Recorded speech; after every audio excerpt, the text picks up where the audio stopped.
When you call the police in certain regions across Ontario and Manitoba, you might find yourself speaking with an AI agent.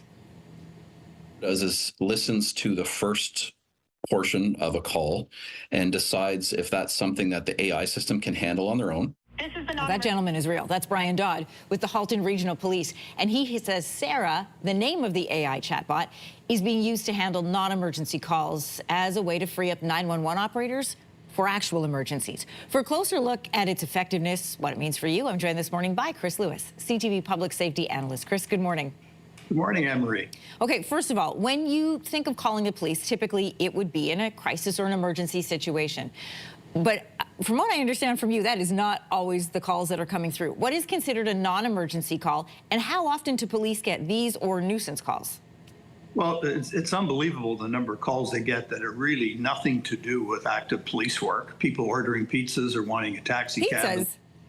It's unbelievable, but ultimately, of the thousands of legitimate calls they get every day, only certain calls are really require an emergency response. People hurt, people injured, people in danger, crimes in progress, assaults in progress.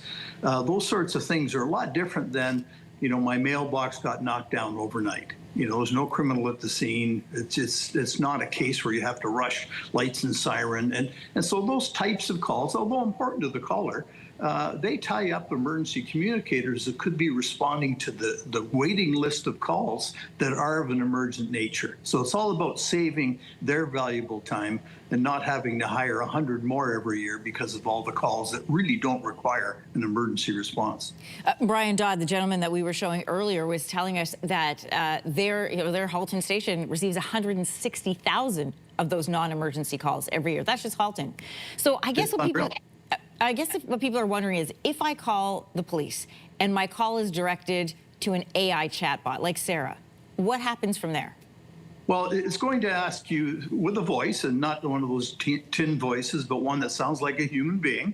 That's technology now. It's going to ask you some questions, and any of your responses will divert calls to other areas. For example, you say, "Are you guys hiring this year?" Well, let's put that call over to the recruitment section. Or how do I license my trailer? So it'll put the call through to the right person with the right information to give the proper response, as opposed to the old kind of voicemail type systems we still see in places of press 1 if it's this, press 2 if it's that, and on where you get to the point you just want to give up. This will be a much more effective use of technology in an effective way to help you get your needs met. I guess it makes me wonder if there's certain keywords that it's listening for that you need to say if you are calling and it is an emergency.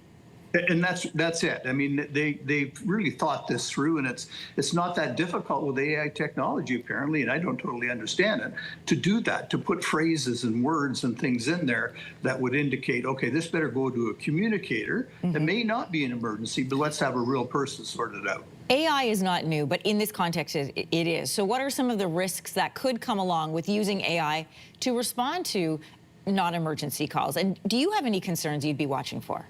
I don't have any concerns. I was in charge of our comm centers in the OPP, which, of course, there's a pile of them, and they take a lot of calls for years. So I understand some of the challenges they face. I'm not concerned about this because at any time someone could actually end up getting a real communicator if they need one.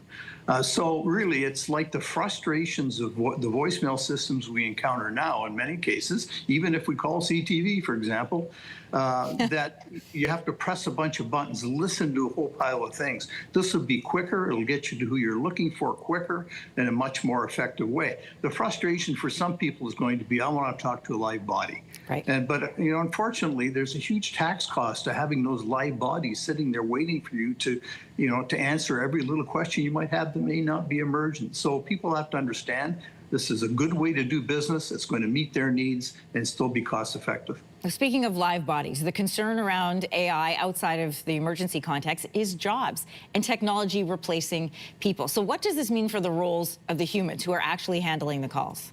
This, for Halton, to use the Halton example, or Winnipeg, who was doing this as well, it's not going to suddenly take 10 people out of their comm center. what it's going to do is save valuable time for people that are really waiting to talk to a person for a valid reason, from sitting there, for no reason at all. It's going to direct the call to the right people. It's going to be very effective, and it's not going to be a job-cutting measure, but it's going to make the people they do have in there way more efficient, less stressed out, and a better system overall.